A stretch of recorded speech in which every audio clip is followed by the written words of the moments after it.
wait, So, hold on. I didn't see that situation. I must have missed that. Yeah, I think it was the start of the fourth quarter, Ocho, and I don't know, but it was the start of the fourth quarter. Who was it? I was at the cigar bar. I was watching multiple games. And it was Okay. Jeudy and Right. Shedeur. And at first Shedeur was sitting down, and then Shedeur stood up. You won't believe what unfolded on the Browns sideline last Sunday. The stadium was alive, fans screaming, cameras flashing, and then chaos erupted. Jerry Jeudy, one of the NFL's brightest stars, exploded in a moment that would immediately send shockwaves through social media, sports shows, and every living room with a football fan glued to the screen.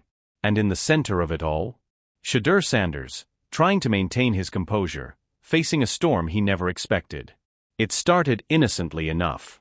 The Browns were in a crucial third-down situation, the tension palpable. The camera cut to the sideline, catching Jerry Jeudy pacing, helmet in hand, visibly frustrated at what he perceived as a lack of communication. You could almost feel the pressure crackling through the air. And then it happened. Jeudy snapped.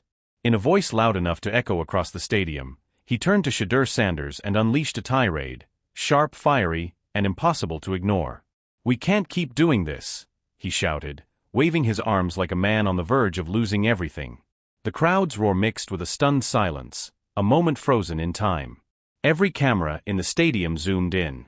You could see it, Shedeur Sanders, calm on the surface, but his eyes betrayed a storm of emotions. Confusion. Shock. A hint of frustration. Hello, it's your favorite sports thunk here. Don't forget to hit that subscribe button to join the fastest growing community on YouTube. Remember, Nightcap doesn't happen without you. So please subscribe or you're going to make Ocho cry. Ocho, back to Cleveland. Yeah. There was a situation on the sideline, Ocho, that it seemed like, and this is why I was always cautious, Ocho, of being on the sideline and getting animated. Because how is that going to be perceived by the people in the stands or the people that's watching at home when the cameras pick it up? Because the cameras going to pick it up. When you start doing this here, Ocho. Analysts watching from the safety of their studios immediately exploded in commentary. Shannon Sharpe didn't hold back. On his show, his voice rose, practically shaking the microphone, as he declared, "What we just saw was unacceptable." Jerry Jeudy crossed the line.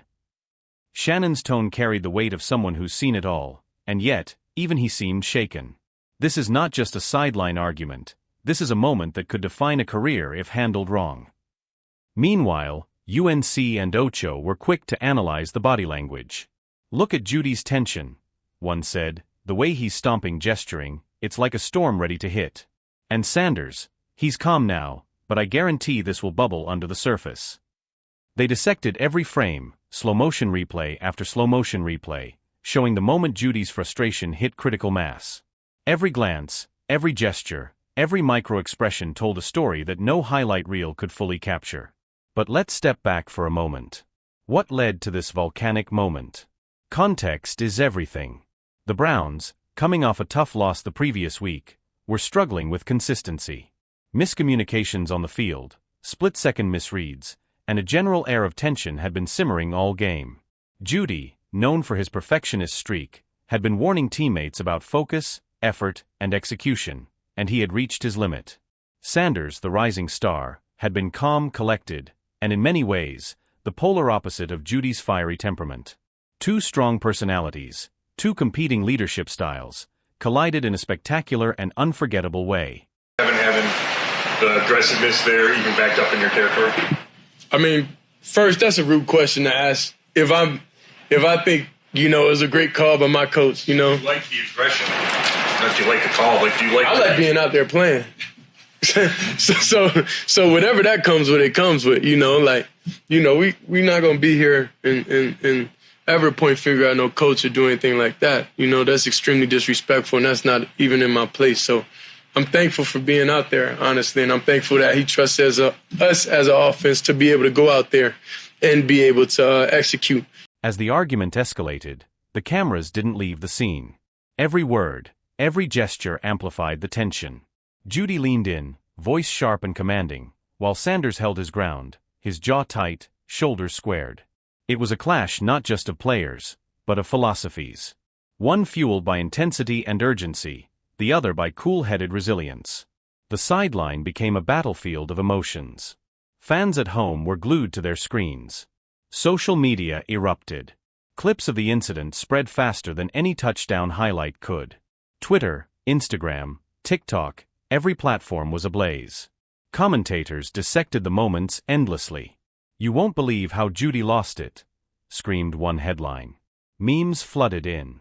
Analysts debated the implications. Was this the start of a feud? A teachable moment? Or a ticking time bomb for the team's chemistry?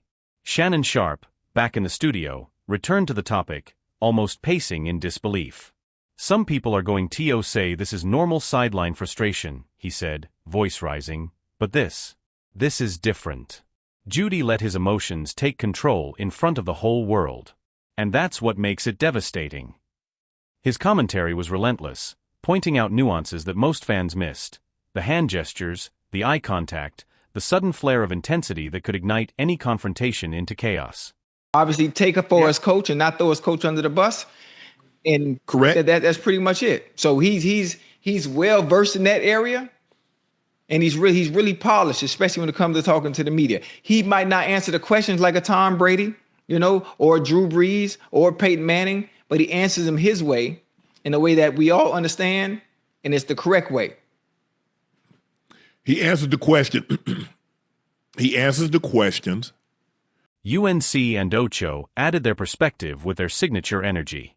"Look, this is the kind of moment that defines NFL legends," one said. "You handle it right, you grow. You handle it wrong, and it haunts you." Sanders? He's tested. But this is where leaders are born, in the heat of the moment. The fallout was immediate. Analysts predicted potential locker room tension.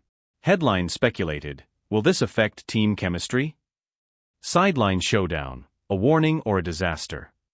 Even former players weighed in, giving their perspective on how a fiery personality like Jeudy's could clash with a composed rising star like Sanders. "I've been there," one ex-player said in an interview. "You've got to manage the storm within yourself, or it manages you." And yet, amidst the chaos, there was a moment of clarity. Sanders, despite the explosion, maintained composure. He nodded, gestured subtly, and refocused on the game. It was a masterclass in restraint under pressure. Some analysts called it remarkable poise, others saw it as strategic avoidance of a public feud.